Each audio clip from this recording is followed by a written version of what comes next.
Buenas noches, ¿cómo están? Nuevamente continuamos con nuestra materia. ¿Alguna duda sobre la unidad pasada, que era la unidad uno?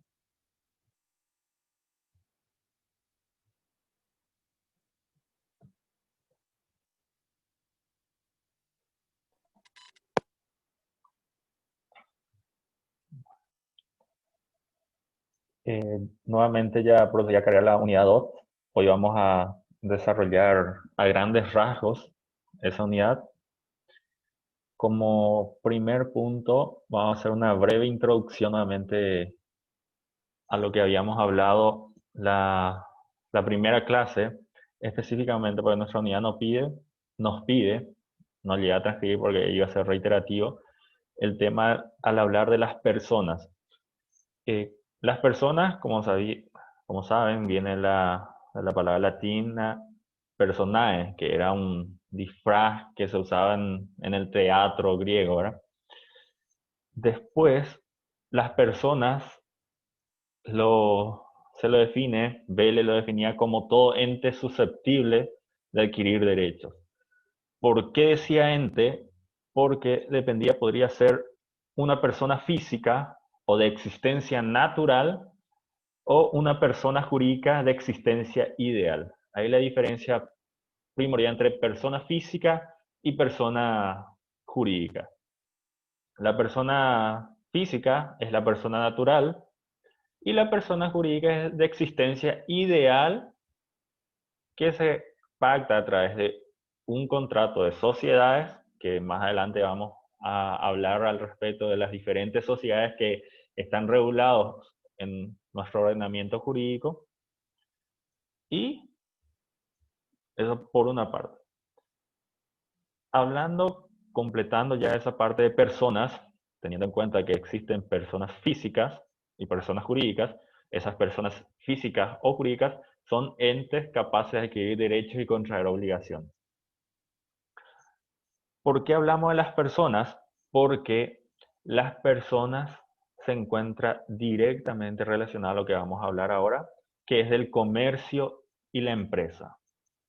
El comercio, que desde la antigüedad, hace miles de años atrás, ya se venía ejerciendo, por decirlo así, el comercio, que vino a tener su evolución a través de los años como toda ciencia, como toda una institución que evoluciona a través del tiempo y se perfecciona, por llamarlo así, buscando una perfección. Comenzaba anteriormente, o sea, hay algunos autores que dicen que el comercio ya comenzaba con el trueque que había anteriormente entre productos. O sea, yo producía, por ejemplo, en el campo, ciertas cosas y intercambiaba dentro de las otras aldeas, por decirlo así. Después vino evolucionando con el Imperio Romano, se viene a crear lo que son las monedas, que era utilizaban las monedas de oro, dependiendo hay algunos imperios, algunos que utilizaban de acuerdo a los dientes de elefante, dependiendo de cada uno, tendría que ser algo significativo. Por eso es más utilizado las monedas de oro, porque era de difícil alcance y al obtener. Por eso hasta hoy en día hay que son compensa, por ejemplo, la libra esterlina tiene su respaldo en oro. O sea, para establecer las monedas. En el caso de Paraguay y la mayoría de los países de la región, se establece el Producto Interno Bruto. Es entre paréntesis, para establecer el contrapeso del papel moneda. Bueno, al hablar de comercio, el concepto que nos da es la negociación que se entabla al comprar o vender géneros o mercancías. Actividad socioeconómica que consiste en la compra y venta de bienes. O sea, el comercio, en pocas y sencillas palabras, es comprar y vender las cosas a cambio de otra o de igual valor o puede ser dinero, que es lo mayormente común hoy en día. Eso es lo que sería el comercio. Eh, Hoy vamos a entrar, gran parte vamos a hablar lo que es la ley del comerciante, la ley 1034 del año 83, y establece lo que son los actos de comercio. O sea, la ley establece a qué considera comercio. Por ejemplo, el primer punto es toda adquisición a título oneroso de una cosa mueble o inmueble, de derechos sobre ella, de los derechos intelectuales, para lucrar con su enajenación, ya sea con el mismo Estado que adquirió o después de darle mayor o menor valor. Siempre viene estableciendo en esa compra y venta. La mayoría del comercio se basa mayormente en eso. El artículo 71 da una explicación taxativa de en qué consisten los actos de comercio. No vamos a hablar ahora, pero en el material de lectura van a encontrar a qué considera la ley del comerciante lo que se consideran actos de comercio.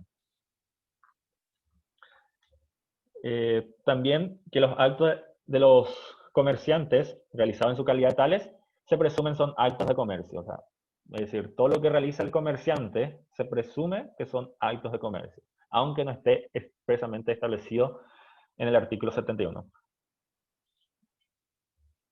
Al hablar del comercio, entramos a una parte donde es el comerciante. ¿Quién viene a ser el comerciante?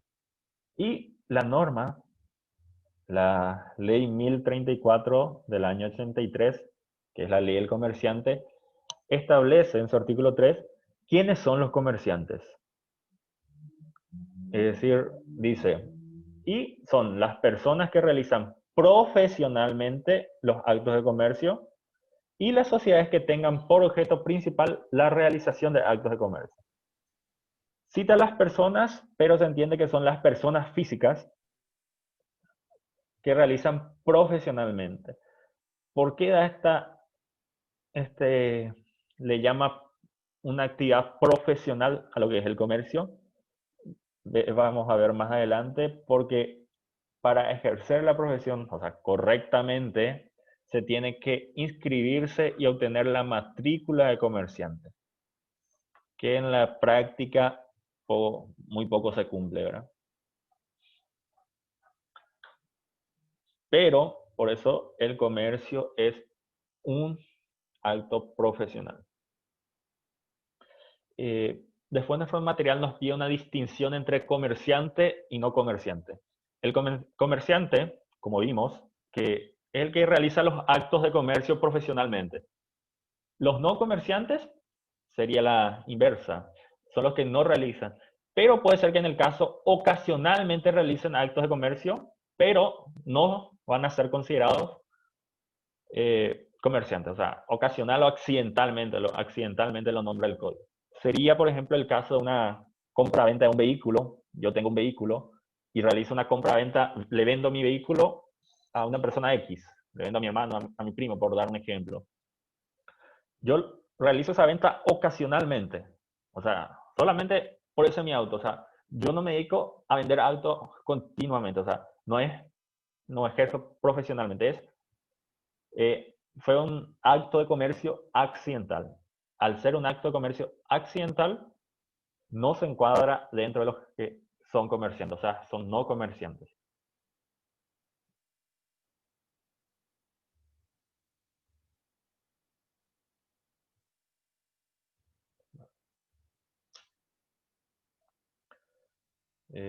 Después, ahí está la diferencia entre lo que son comerciante y no comerciante. Después hablaremos de lo que es la empresa unipersonal, perdón. La empresa unipersonal. Sería la empresa unipersonales, nos vamos a la ley que establece el régimen tributario, donde define qué son las empresas unipersonales. Y al citar las empresas unipersonales, es que se considera empresa unipersonal toda unidad productiva perteneciente a una persona física, la que lo utiliza en su conjunto capital y trabajo. O sea, se considera empresa unipersonal a la empresa, a la unidad productiva de una persona física. Se utiliza en este caso, por ejemplo, lo que son los nombres de fantasía, que es, por ejemplo, Comercial San Ramón, y ahí se aclara de Juan Pérez o de Ramón Pérez. Comercial San Ramón de Ramón Pérez. O sea, por dar un ejemplo. Eso es lo que sería una empresa unipersonal. O sea, es la persona física quien se encarga de capital y trabajo de llevar adelante la empresa. No es no una sociedad, sino solamente la persona física. Una sola persona, de ahí lo que son empresas unipersonales. Al haber dos personas, se forman lo que son las sociedades. Y las sociedades, vamos a hablar distintamente de cómo se van a formar esos puntos. Las obligaciones de los comerciantes establecen el artículo 11 de la ley del comerciante, que establece una enumeración que es someterse a las formalidades de la ley mercantil, inscribirse en el registro público de comercio, su matrícula y los documentos que exige. Ese es el punto importante de que hay que tener matrícula para ejercer profesionalmente. Muy poco se cumple este requisito. Conservar, seguir el orden cronológico y regular la contabilidad.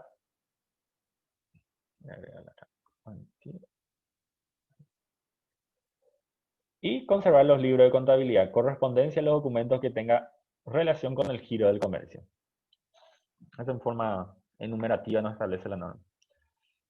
Al hablar ahora de capacidad legal para el ejercicio del comercio. La capacidad legal, en personas, habíamos hablado de lo que es la capacidad de hecho y la capacidad de derecho. La capacidad de hecho, perdón, primero vamos a hablar de la capacidad de derecho. La capacidad de derecho en las personas físicas se adquiere desde la concepción. Las personas jurídicas desde su constitución, valga la redundancia ese punto. Pero la capacidad de hecho en las personas físicas se adquiere a partir de los 18 años. Recién a partir de los 18 años yo puedo ejercer por mi propia voluntad mi derecho. En el otro lado, yo tenía derecho de adquirir las propiedades, pero no podía disponer de ellos. Por eso es la capacidad de derecho. Y la capacidad de hecho se adquiere a partir de los 18 años.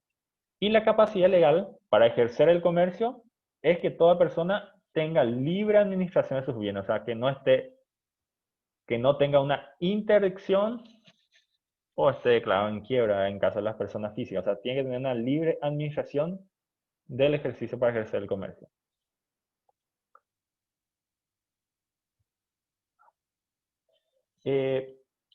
También a modo de comentario y declaración, anteriormente nuestra ley que del año 83 establecía que los menores de 18 años, en ese entonces, podían ejercer el comercio si tenían permiso legal, o sea, que le da a los padres para ejercer el comercio o que estén emancipados, que es una forma de adquirir la mayoría de edad sin tener que jurídicamente.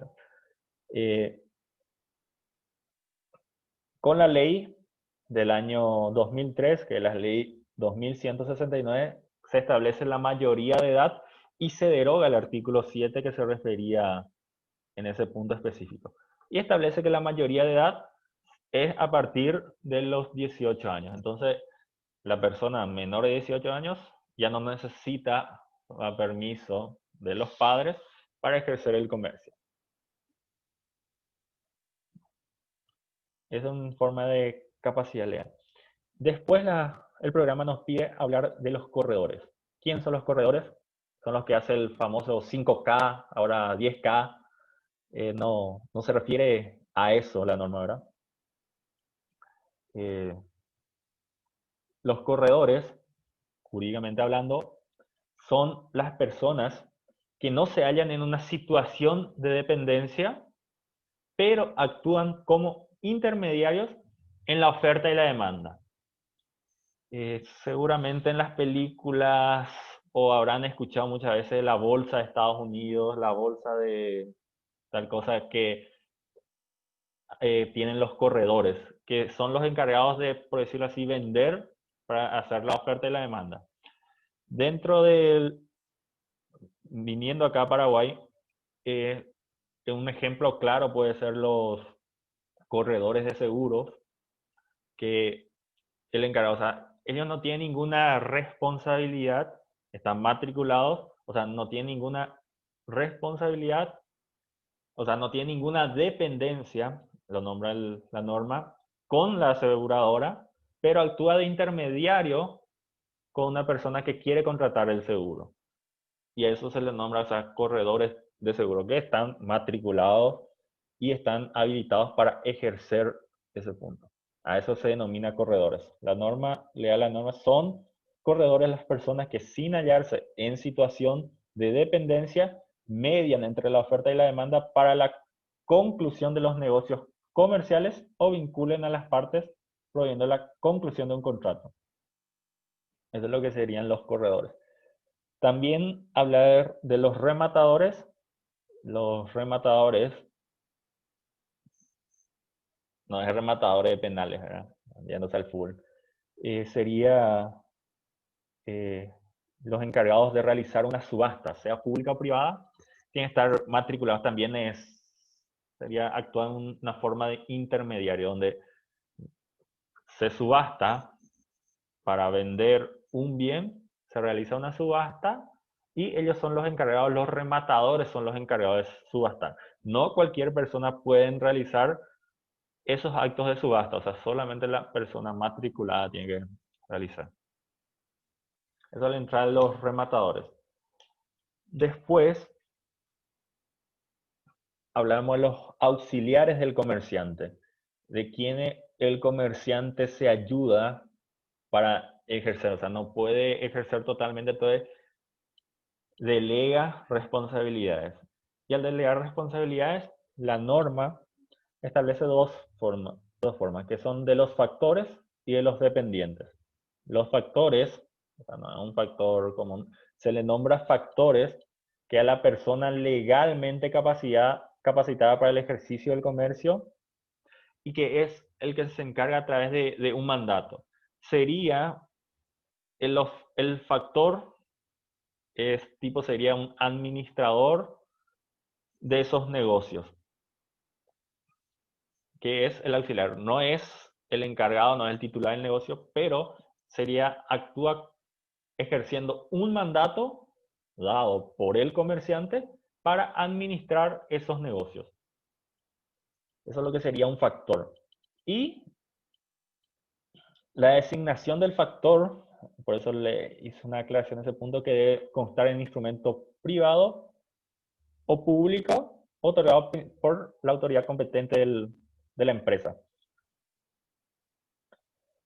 Y de los dependientes. Al hablar de dependientes, la ley comercial no se refiere a todos los trabajadores, sino a ciertos trabajadores que tienen una autorización para realizar ciertos actos comerciales, por ejemplo, de recibir mercaderías. No cualquier trabajador puede recibir mercaderías, o sea, tiene que ser un dependiente, como lo nombra la ley comercial, para recibir mercaderías, emitir de boletas de pago, recibo de mercaderías, o sea, todas esas diferentes formas, tiene que ser un dependiente que tiene que estar especialmente autorizado para ello.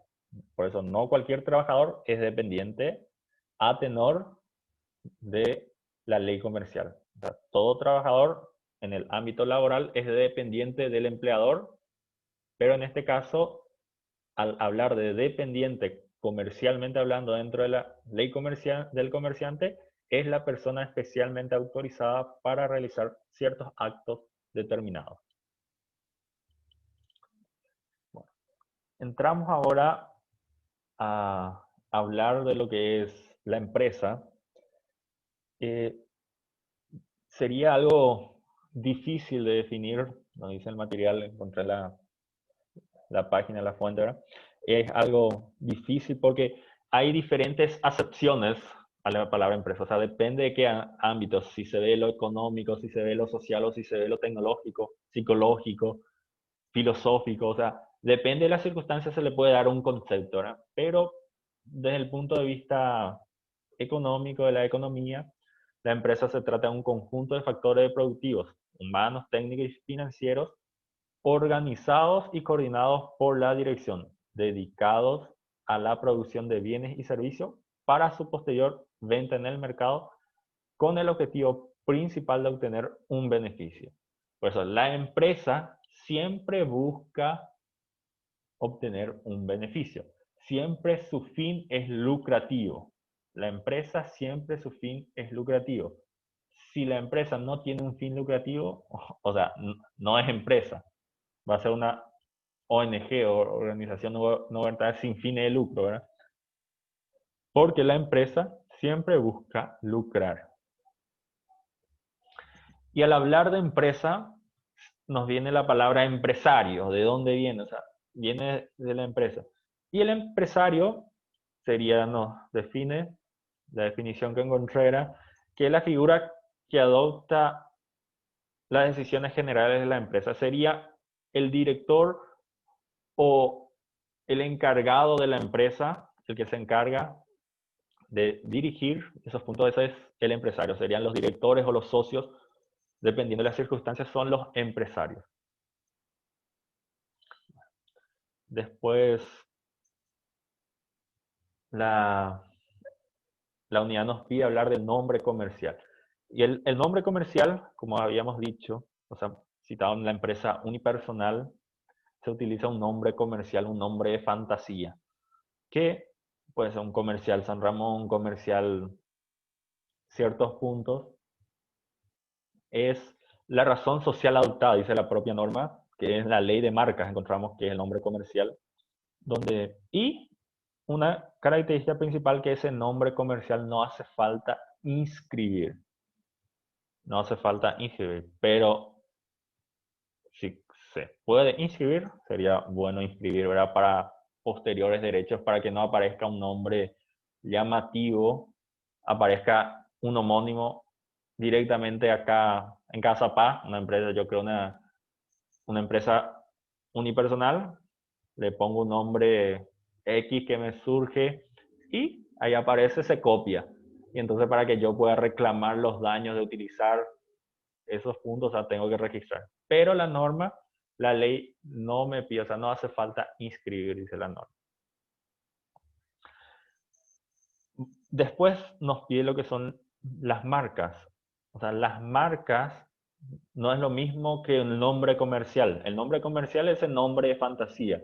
Y al hablar de marcas, la principal diferencia entre nombre comercial y marca es que las marcas sí o sí tienen que estar inscritas en el registro público del comercio, ¿verdad? Las marcas, nos dice el artículo 1 de la ley de marcas, son marcas de productos y servicios todos los signos visibles que sirvan para distinguirles. O sea, una marca, por ejemplo, eh, por dar un ejemplo grande, o sea, Coca-Cola tiene una marca de cómo se escribe la Coca-Cola, cómo se escribe, que se encuentra registrada, esa marca, o sea, yo no puedo crear un producto y ponerle Coca-Cola y utilizar la misma cosa porque se encuentra registrado esa marca, ya se convierte en una marca, no en un nombre comercial. El nombre comercial.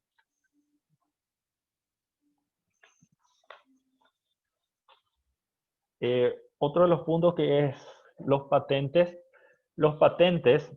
para dentro del comercio, para ejercer el comercio, hay que abonarlos. Los patentes vendrían a ser unos tributos, unos impuestos que se abona en las municipalidades para que nos dé el permiso de ejercer esa actividad comercial. Después, por última parte, los libros de comercio. La norma nos habla que a partir de que una empresa tenga, un comerciante tenga el capital declarado de más de 1000 jornales mínimos establecidos para actividades diversas no especificadas, desde ahí está obligado a tener libros de comercio. Si no supera, por eso las mayorías declaran no superan, porque al hacer 1000 jornales hay que hacer multiplicar por 84.340 está hoy en día el jornal mínimo.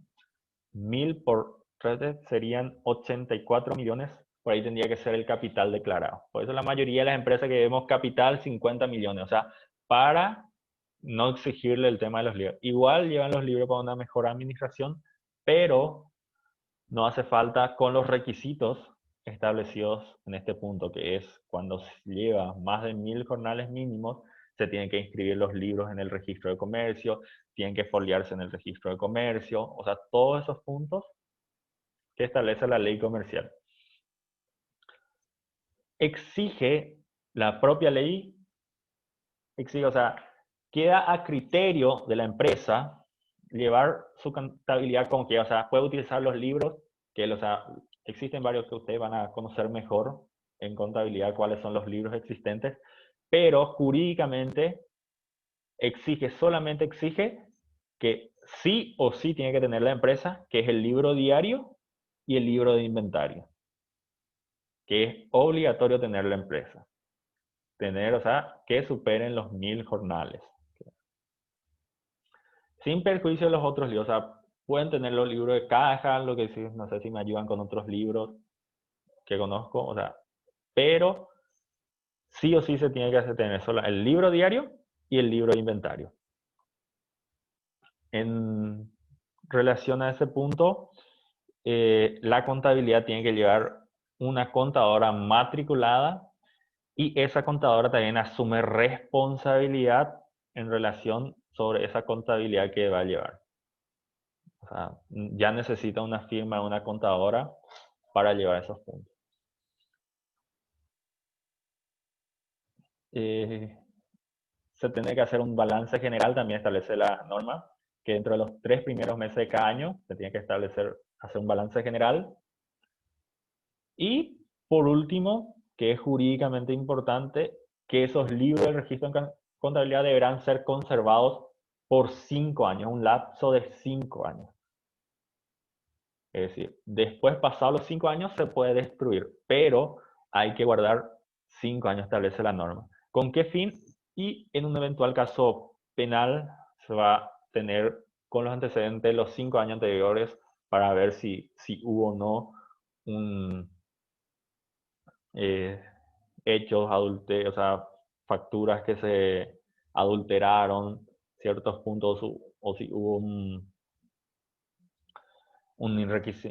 enriquecimiento ilícito, o sea, siempre los antecedentes de los 5 últimos años, o sea, por eso exige la norma de guardar esos documentos. Pasados los 5 años, se puede destruir, o sea, se puede guardar como juguete, o sea, cualquier cosa se puede hacer.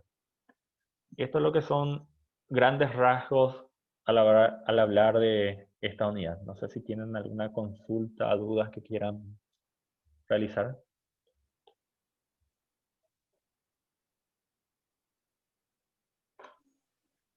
Súper claro, profe. El tema, si quieren profundizar en algo de la lectura, les pasé el material, ya está en la plataforma y pueden buscar en internet, en Google, en el banco, en Google, la ley del comerciante, que es la ley 1034 del año 83, para profundizar más al respecto, porque solamente algunos artículos transcribí y ustedes le pueden dar una lectura completa de la ley. La próxima semana, si no me equivoco, es el 29, es feriado. Nos encontraríamos entonces el 6. Y en esa fecha ya vamos a culminar ya las 3 unidades y ya voy a establecer el primer trabajo respectivo. Si no tienen más consultas, nos despedimos por hoy. Y cualquier duda me pueden consultar, escribir en el foro, en mi correo, en mi WhatsApp, sin problema. Un placer. Nos reencontramos la próxima.